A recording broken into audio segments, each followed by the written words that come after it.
अस्सलाम वालेकुम दोस्तों, मेरा नाम सुमैया ख़ान है और आप सबसे रिक्वेस्ट है कि आप मेरे चैनल को सपोर्ट करें और चैनल को सब्सक्राइब कर दिया करें अगर स्टोरीज़ पसंद आ रही हैं तो, ताकि हमको भी मोटिवेशन मिल सके। चलिए स्टोरी को शुरू करते हैं।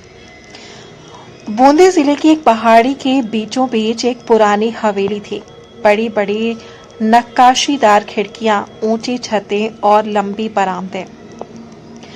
गांव वाले कहते थे कि हवेली में अजीब सन्नाटा रहता है। शाम होते ही वहां से कुत्तों के भौंकने और उल्लू की आवाजें आती थीं। उस हवेली में ठाकुर रणवीर सिंह और उसकी पत्नी रुक्मिणी रहते थे। रुक्मिणी की गांव की सबसे खूबसूरत और दयालु महिला मानी जाती थी।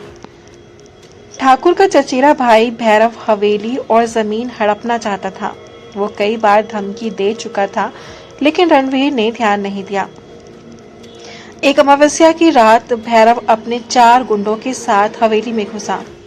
रणवीर को बेरहमी से पीट कर मार दिया गया। रुक्मिणी भागने की कोशिश कर रही थी, लेकिन भैरव ने उसका गला दबा दिया।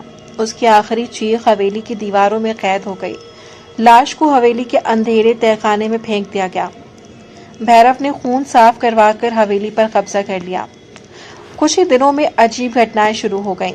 हवेली के कमरे में अचानक ठंडी हवाएं चलने लगीं। रात को नौकरों ने देखा कि सफेद साड़ी पहने एक औरत आंगन में घूम रही होती थी। दीवारों से अचानक खून की बूंदें टपकती थीं। भैरव डर गया, लेकिन लालच के कारण हवेली छोड़ना नहीं चाहता था। एक रात भैरव ने सपने में देखा, रुक्मिणी उसके सामने खड़ी थी, चेहरा लहूलुहान, बाल बिखरे हुए। वो बोली, भैरव, तूने मुझे मारा, अब मैं तुझे चैन से जीने नहीं दूंगी।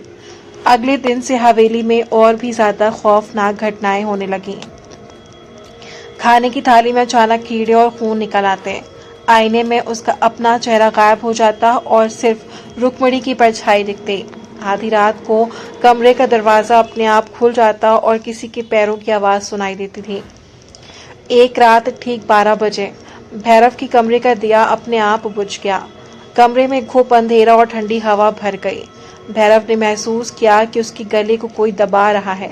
उसने चीखते हुए खोली आंखें और अपने को देखा। उसने चीखते हुए आंखें खोली और उसने देखा रुक्मिणी उसके ऊपर खड़ी है। उसका चेहरा सड़ा गला, खून से लथपथ, आंखें लाल अंगारों जैसी जल रही थी। उसके नाखून लंबे और धारदार हो चुके थे। वो बोली, आज तेरे पाप का हिसाब होगा। अगली सुबह नौकरों ने आंगन में भैरव की लाश देखी।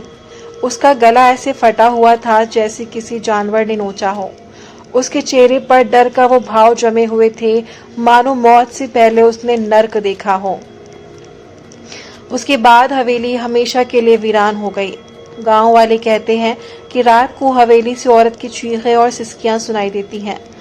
खिड़कियों से सफेद साड़ी वाली छाया झांकती है और आंगन में कभी कभी खून के धब्बे अपने आप उभर आते हैं।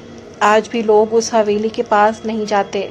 सब मानते हैं कि रुक्मिणी की आत्मा अब भी वहीं पर है और वो हर गुनाहगार से बदला लेती है।